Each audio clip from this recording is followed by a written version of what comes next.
Nagsalita na ang isa sa mga top contractor na sabit sa mga questionableng flood control project na siya ring kaibigan, kababayan at campaign donor pa ni SP Cheese Escudero.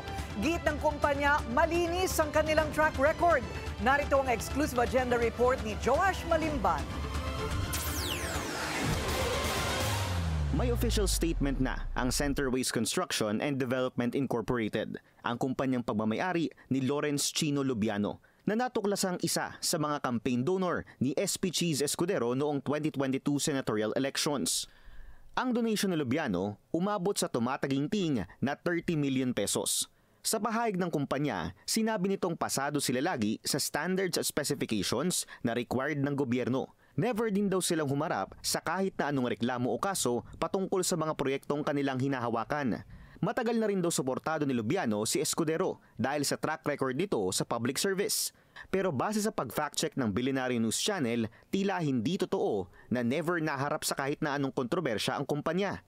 Base sa ilang local reports noong July 2022, minsan ang inimbestigahan ng sangguniang bayan ng Ginubatan sa Albay si Lubiano at si Farida Co, kapatid ni Ako Bicol Party List Representative Zaldico, dahil yan sa isa umanong palpak na flood control project. Pero base sa sumbong sa Pangulo.ph, may dalawa pang proyektong nahawakan sina Lubiano at Co sa Ginubatan. Isa na may target completion date na November 25, 2022 at nagkakahalaga ng halos 49.5 million pesos. At isa na may target completion date na June 20, 2023 na nagkakahalaga naman ng halos 99 million pesos. Sa kabuuan, mayroong mahigit 80 flood control projects na awarded sa Centerways Construction and Development Incorporated at may pinagsama-samang halaga na 5.1 billion pesos. Sa likod ng pagiging isa sa mga big-time contractors ng DPWH, napag-alaman ng Billionaire News Channel na isa si Lubiano sa mga key figure ng Cork Wine Bar and Shop. Isa siyang member ng Cork Elite, isang highly exclusive wine lounge na matatagpuan sa Bonifacio Global City at kilala ng iba bilang Billionaire Boys Club.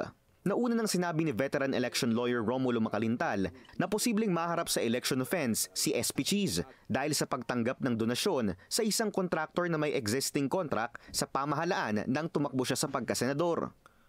Ayon naman sa COMELEC, nasa proseso pa sila ng pag-evaluate ng mga isinumiteng statement of contributions and expenditures. Pero sakaling may makita raw silang paglabag sa campaign finances, posibleng magsagawa ng sariling investigasyon ng poll body. Ang COMELEC po ay nagpapail ng sarili yung PFAD namin, yung Political and Finance Affairs Department, na mas pinaigting namin ang kapangyarihan, mas in-strengthen namin. Sila po ay authorized na mag-file ng kaso laban sa mga kandidato kahit pananalo ng mga election offense cases. Tatandaan po ng lahat na ang isang election offense ay tumatagal ang prescriptive period ng 5 taon. And therefore, may jurisdiction pa rin po kami kahit natapos na ang ating halalan.